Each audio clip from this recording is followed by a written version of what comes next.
The space station floated silently in the dark sky. It was huge, full of lights, machines, and strange creatures from different planets. People walked fast. Robots moved with tools. Everything looked normal. But in one quiet corner, someone was hiding. She was small. Her skin was light blue. Her eyes were big and glowing. She looked like a child, but she was not human. Her name was unknown to the people on the station. No one ever asked. They just called her the Quiet One. She never spoke. She never played. She never smiled. Every day, she sat behind the old supply boxes near the trash area. It was cold and dirty, but it was her safe place. No one came there. No one bothered her. That's how she liked it. She was afraid. She did not know why people looked at her with fear. Maybe it was her eyes. Maybe it was because machines stopped working when she walked by. Or maybe she was just strange. She didn't know. And no one told her. The little alien girl didn't have friends. No family. No one held her hand. She was alone. Sometimes she cried. But her tears didn't fall like water. They floated like small glowing stars, then disappeared. She watched them and whispered to herself, "Why am I like this?" People thought she was broken, but she was not. One day, a man named Leo walked into the trash area. He was a human, a cleaner on the station. His job was simple: clean mess, fix machines, and stay out of trouble. He was not important. No one noticed him, but that day he saw something. He saw her. She looked up at him, scared. She tried to hide behind the box, but it was too late. He had already seen her glowing eyes. Leo didn't speak. He just looked at her. Then slowly he sat down, far from her, and took out his food. It was a small packet of warm bread. He placed one piece near her, stood up, and walked away. She didn't touch it. Not that day. The next day, Leo came again. Same place, same food. He sat quietly and placed the bread near her. Then he smiled. She watched him. Her hands were shaking. On the third day, she took the bread after he left. She smelled it. It was sweet. She ate it slowly, for the first time. In days, her stomach felt full. Every day, Leo came back. He never asked questions. He never came too close. Sometimes he told stories to himself, like he was talking to her. There was a boy once, he said, sitting on the cold floor. He had no friends. Everyone said he was weird, but one day he helped someone, and everything changed. The little alien girl listened. Her eyes stayed on him, but she never said a word. Leo started to notice strange things. When she was scared, the lights near her would blink. One day, the door behind him opened and closed again and again. But no one touched it. Another day, his cleaning robot stopped working the moment she looked at it. Something was happening. Something different, but Leo didn't look afraid. One night, the little girl sat behind her box, hugging her knees. She heard loud voices from above. The guards were angry. Someone had broken into the control room. Lights were flashing. Alarms were ringing. She closed her eyes tightly. Her heart beat fast. Her hands were cold. Suddenly, a nearby robot exploded with a loud noise. Boom. No one was near it. The sound made the ground shake. People came running. Guards shouted. Robots scanned the area, but they found nothing. She was gone, already hiding in a darker place. Leo heard about the explosion. He looked around and whispered to himself, was it her? That night, he went to her hiding spot. She was not there, but a small glowing tear was floating in the air. He caught it in his hand. It disappeared in a second. Leo looked up at the stars through the glass window and said softly, "You're not broken, little one. I think you're powerful." But the little girl didn't know that yet. She only knew fear. She didn't know who she was. or what she could do. But soon the truth would come to her, and when it did, the whole galaxy would remember her name. Asterisk. The broom moved slowly across the floor. Leo was cleaning the same hallway for the third time that day. Not because it was dirty, but because something was on his mind. That glowing tear. He had seen many strange things on the space station. Broken bots, angry aliens, even fire inside oxygen rooms. But never a tear that glowed like a tiny star. He couldn't stop thinking about her. That little girl. The one who never spoke. The one who made machines flicker when she cried. The one who looked like she didn't belong, not even to the galaxy. And yet, Leo felt connected to her. Like a string from her heart was tied to his. That night, he did something different. He brought a small radio. He sat near her hiding spot, not too close, and turned the music on. A soft tune played. Old Earth music. Simple. Warm. The alien girl peeked from the shadows. Her eyes blinked slowly, like she didn't understand the sound. But liked it. Leo smiled. You like music? He asked. She said nothing. But she didn't look away this time. For the next few nights, Leo kept coming. He told her stories about Earth, about the moon, about animals that barked and purred. Showed her a picture of a tree. She stared at it for a long time, then whispered for the first time ever, "What is that?" Leo's heart skipped a beat. Her voice was soft, broken, but clear. He walked 2 steps closer, still careful. "It's called a tree, grows from the ground, gives air, life." She nodded slowly, then looked down. One evening, Leo brought something special, a small toy bird with wings. He wound it up, and it flew in circles before landing gently on the floor. The girl laughed, a real, soft laugh. And then the lights above them flickered wildly. The robot nearby stopped working. Leo looked at her.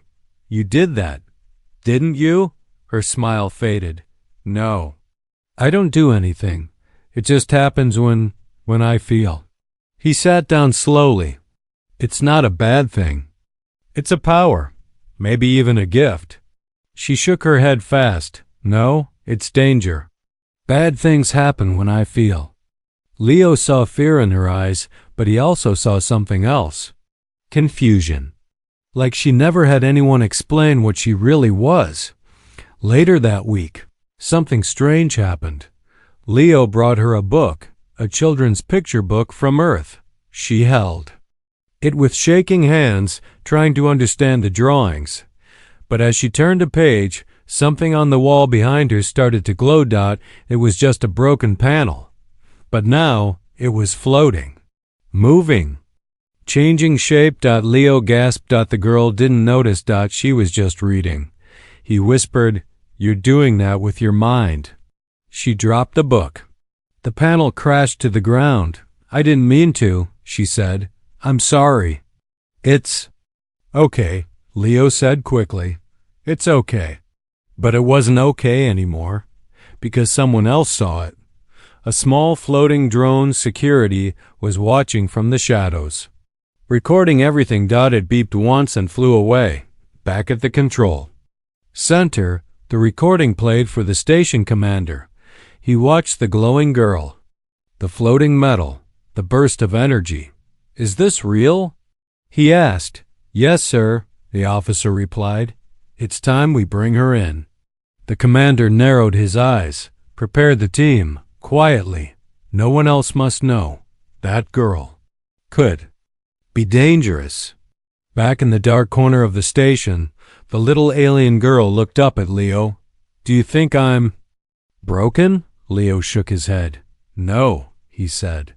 "I think you're extraordinary." She touched her chest softly. "No one ever said that before." He smiled. "Well, maybe it's time someone did." But danger was already coming.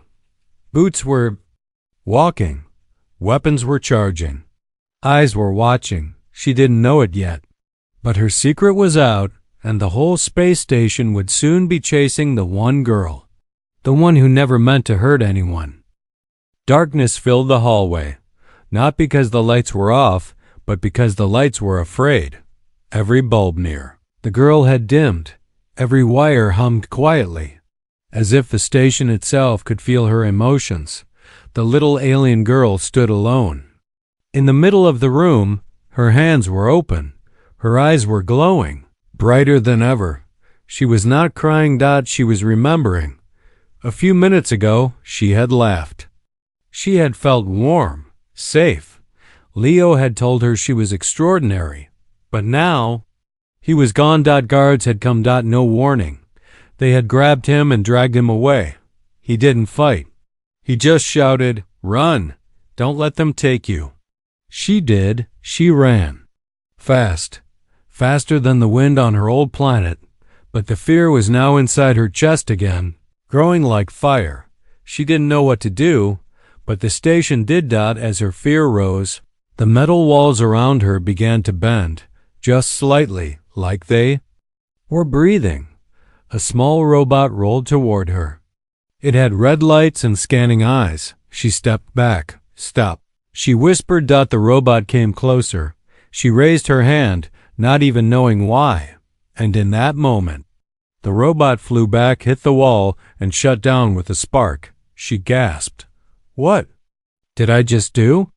No one had touched the robot. No weapon had been fired, only her voice, her hand, her feeling. Somewhere deep inside her mind, a memory unlocked, a planet, a village, a group of people screaming, her, standing in the middle. And machines exploding around her. She shook her head. No, I didn't mean to hurt them. I was just scared. Tears filled her eyes, glowing again like soft stars.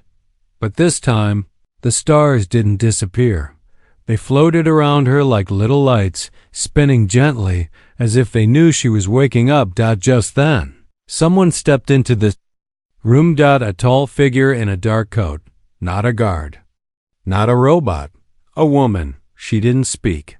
She simply looked at the girl and tilted her head. "You're the one they're hunting," the woman finally said. The girl didn't answer. "I saw you," the woman continued. "You moved that machine with your mind." The girl turned away. "I didn't mean to," she whispered. The woman took a slow step forward. "You need to leave this place. They won't stop until they take you apart, piece by piece, to understand you." The girl's eyes widened. "Who are you?" "Someone like you," the woman replied. "Long ago. But I hid my powers." "You didn't. I didn't know I had them." "That's the problem," the woman said. "You never had a choice." Before the girl could ask more, alarms rang out. "Target located." A robotic voice called out nearby. "Moving to capture." The woman stepped back into the shadows. "If you want to live," she said quickly, "follow the vents. Use your mind. Trust your feeling, and find the one who made you laugh." The girl's eyes blinked. "Leo?" But the woman was gone. With shaking hands, the girl looked around. Lights flickered again. Guards were coming. Footsteps echoed. She turned to the air vent on the wall. It was locked with a heavy grate. She focused. "I don't want to be caught," she said quietly.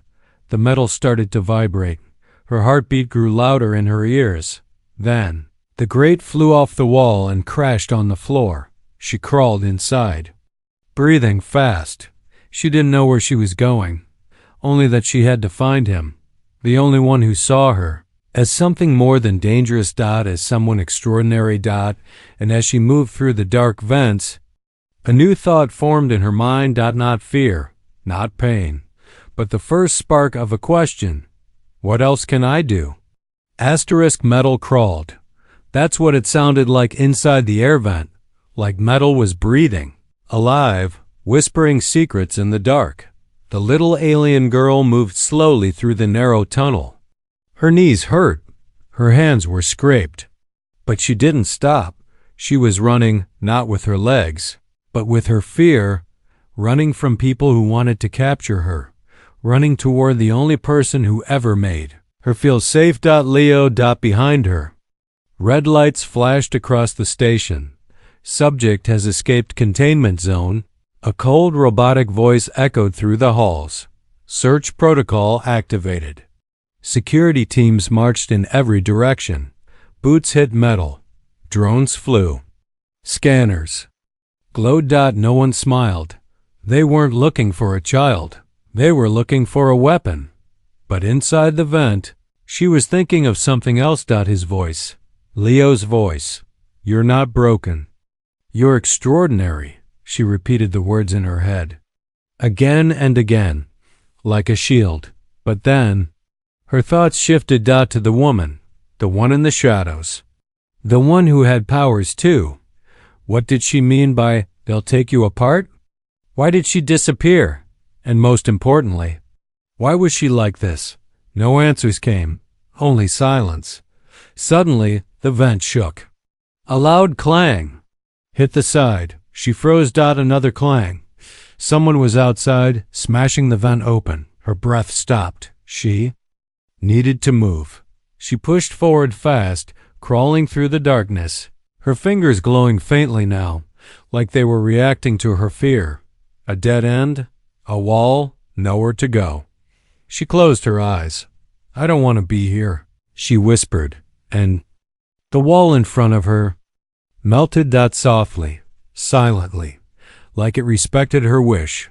She crawled out into a forgotten storage room. Dust, old crates, broken machines. She was safe, for now. In the main control room, the station commander watched a screen.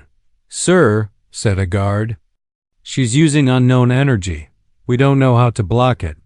The commander leaned forward. Bring in the hunter. Somewhere deep below the station, a steel door opened. A tall figure stepped out, part human, part machine. His eyes glowed red. He didn't speak. He didn't need to. He hunted only one thing, creatures with power. Back in the storage room, the girl sat behind a crate, hugging her knees. She didn't cry, but her hands glowed softly, warm like fire and moonlight mixed. Together. She whispered, Leo, where are you? Then a sound, footsteps, slow, careful, afraid. But it wasn't a soldier. It was Leo. Dirty, tired, his shirt torn, but smiling.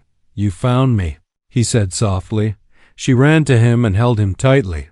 I was scared, she whispered. I was too, he said. But I knew you'd find a way. Suddenly, a metal crashed behind them. A cold wind rushed through the hallway. The hunter had arrived. Leo pulled her behind him. Go, he said. Run again. No, she replied. I'm tired of running. The hunter raised his arm, a weapon inside. She stepped forward. The air around her shimmered. Her eyes glowed bright blue. The crates behind her lifted into the air. Spinning slowly, the hunter fired. A beam of red light shot toward her. She raised one hand. The beam stopped, frozen in mid-air. Then, with a small movement of her fingers, she sent it flying back. The hunter fell. Sparks flew. Silence. Leo stared at her, eyes wide. She looked at her hands, breathing hard. I didn't even think, she said. I just felt. He stepped forward. You're learning. She looked at him, her voice shaking. I'm still scared. He smiled. That's okay. Courage doesn't mean no fear. It means moving anyway. Alarms rang louder. More guards. We're coming. Leo held out his hand. We can't stay here. She nodded. But this time, she didn't feel like a lost child. This time, she felt like something more. Something new. Maybe even a hero. She stood in silence. Behind her, alarms were still screaming. But inside her mind, there was only wind, warm wind, soft, full of dust and light, and the sound of children laughing. The little alien girl blinked. She was no longer on the space station. She was on a planet, red skies, tall blue trees, and rivers that sang as they flowed. A memory had taken over, not a dream, not a vision, a real moment. From before the fear, she saw herself, smaller, happier, running barefoot on soft ground. A girl with bright eyes and no fear in them. Her people were kind, their faces gentle. They touched the earth with care. Their voices were music. No one was afraid of her. Not yet. Then came the day everything changed. The sky turned black, not from clouds, but from ships. War machines from another world. Hunters, raiders. They attacked without warning. Flames fell from the sky. Her people screamed. She stood in the middle of the village, frozen. Her mother reached for her. "Run!" she cried. But the little girl didn't run. She couldn't move. She felt something else. Something inside her, rising, burning, screaming without sound. Her hands began to glow. Her heart beat like thunder. And then everything exploded. Back on the space station, she gasped and dropped to her knees. Leo caught her before she fell. "What happened?" he asked. I remembered," she said. "Remembered what?" "My home." She looked up at him. "I destroyed it." Leo sat beside her in the dark hallway. The station was quiet now, for the moment. "You were just a child," he said gently. "You didn't mean to." "But I did," she whispered. "I didn't control it. I was scared. And when I'm scared—" Leo nodded. "You still are." She nodded back. "But," he said, "you're also stronger now, smarter, kinder. You saved me. You stopped that hunter." She looked at her hands. "Never wanted powers. I just wanted to be normal." Leo smiled. "Normal is overrated." She chuckled softly. The lights around them flickered, not in fear, but like they were laughing with her. And something changed. Inside her. Not power. Not fear, but acceptance. Far away. In the control room, the commander watched a new video. Girl stopping the hunter's weapon with her mind. He turned to his officer. "She's evolving. Fast." "What do we do, sir?" The commander stood up. "We stop her before she becomes unstoppable." Back in the hallway, Leo stood. "We have to keep moving." "Where?" she asked. "There's someone on this station, someone who might help us." "Who?" Leo looked around. "The woman you saw, the one who told you to run." Her eyes widened. "She had powers too." Leo nodded. "We find her. We get answers. And we end this." The girl took a deep breath. No more running. No more hiding. It was time to understand who and what she really was. Asterisk, there was a mirror in front of her. Not made of glass, but of cold, polished metal. She stared at it, breathing slow. Reflection was strange. A small alien girl, glowing eyes, quiet face. But this time she didn't look away, because for the first time she was trying to see who she really was. "Are you ready?" Leo asked behind her. She didn't answer. She just stepped forward and lifted her hand. In front of her, a floating drone appeared. It scanned her. She didn't flinch. The drone moved to attack, its red lights flashing. But this time, she didn't. Panicked. She focused. Her eyes narrowed, her heart steady. The drone stopped in midair. Frozen like time itself, she turned her hand slightly. The drone spun like a leaf, then dropped to the ground. Silent. Deactivated. Leo clapped once. "That's the fifth one today," he said. "You're getting good." She didn't smile. "But—" her eyes sparkled. "I'm not scared of them anymore." Leo nodded. "But are you scared of yourself?" She looked at her hands. And whispered, "A little." They had found an old training chamber, a room built for soldiers long gone. The walls were strong, the doors sealed. It was the safest place on the station to practice without being seen. Every day since her memory returned, she had trained. She stopped machines, moved heavy metal blocks, crushed old weapons with her mind, but what she was really trying to crush was her fear. Elsewhere in the command center, the station's leader watched the security feeds.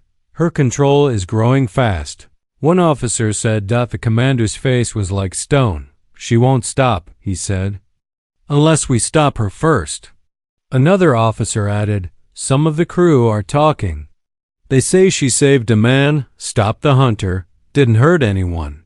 The commander's voice was cold. She's still a threat. And now she's not hiding anymore. That night, Leo found her sitting near a window.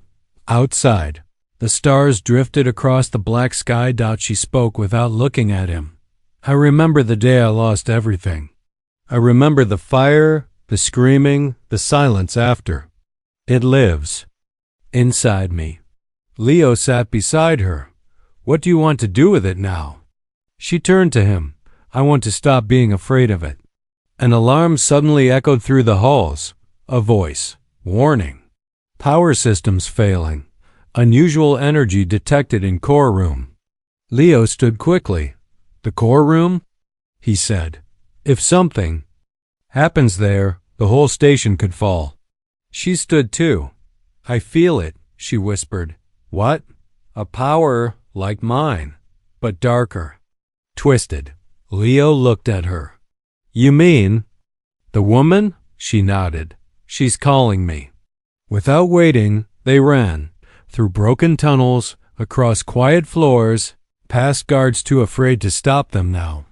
They reached the core room, the heart of the station, and inside. The woman was waiting. Her coat was torn. Her eyes were tired. You came, she said. Why did you call me? The girl asked. The woman pointed to the glowing core, shaking with unstable light. I tried to destroy it, she said, to break their control. But you're making it worse, the girl said. It's going to explode. Yes, the woman said softly. Unless you stop it. The girl stared at the core, a giant sphere of living energy. It screamed with wild motion. It pulled metal toward itself. It pulsed like a heartbeat made of fire. She took one step forward, then another. Leo called out, Be careful. But she kept walking. The light hit her skin, not burning her, but listening. She lifted her hands, closed her eyes, and said, I'm not afraid of you. The energy struck at her, one final test. But she didn't run. She embraced it, and the room fell silent. The core dimmed. Stabilized. Her body floated gently above the floor, surrounded by quiet light. She opened her eyes, and the light faded. Soft as breath, the woman stepped back, stunned. You did what I never could. The girl turned to her. You fought it with anger. I faced it with peace. Footsteps echoed again. The commander entered, weapon in hand. He pointed it at her. You're dangerous, he said. No, she replied. I was scared. You made me scared. He stepped forward. You can't stay here. I don't plan to, she said calmly, and with one wave of her hand. The weapon melted. The guards behind him lowered their guns. One of them whispered, She saved the core. Another said, She saved us. The commander stood in silence, then dropped his weapon. She turned to Leo and smiled. I didn't run. He smiled back. No, you faced it. Space stood still. The station floated in the dark like a silent witness. No alarms now, no guns, no shouting. Just silence. And in the center of that silence stood a girl, not hiding anymore, not shaking, not running. Her eyes, once filled with fear, now glowed like calm stars. People slowly gathered around her, humans, aliens, even robots. No one spoke. They had seen what she did. She saved it. Core. She stopped the meltdown. She faced the commander and melted his weapon without a fight. Not with anger. Not with hate, but with control. With peace. Leo stood beside her, smiling. He didn't say anything. He didn't need to. She had already heard everything she needed, not from his words, but from his belief in her. The commander, once powerful and proud, took one step forward. His voice was quiet. "Who are you?" She looked up, calm and steady. "My name," she said softly, "is Aaron." It was the first time she had spoken her name out loud, not whispered in fear, not hidden in memory. But shared with pride. The crowd murmured. The name passed from mouth to mouth. RIN. The little alien girl who was once afraid of everyone had become the one everyone watched in awe. Then, from the back of the crowd, the woman stepped out, the one who once told Aaron to run. Now, she bowed her head. "You've done what I couldn't," she said. "You didn't run from your power. You became its guide." Aaron walked toward her, gently. "You were trying to protect others by hiding. I understand now." The woman nodded, her eyes misty. "We all have fear," Aaron said. "But fear doesn't need to control us." Later, as the station lights returned to full strength, Leo and Aaron stood near a viewing deck, watching stars drift slowly across the void. He turned to her. "Where will you go now?" She looked at the stars. "I don't know," she said, "but I'm not afraid to find out." Leo chuckled. "You sound like a traveler." "I think I've always been one," she said. "I just didn't know my path." Suddenly, a voice came from behind, a young officer. "We've received a message," he said. "Other worlds want to meet her. Some say she could help stop future wars." Leo looked at her. Big future. She smiled. Big heart. As she turned to leave, something strange happened. The lights above her dimmed gently and then brightened. Brighter than ever before. Not because of power failure, not because of fear, but because she let herself shine. She wasn't hiding anymore. She wasn't the girl who broke things. She wasn't the girl who ran. She was Aaron, the girl who glowed in the dark and taught the galaxy what it meant to be strong, soft, and free, all at once.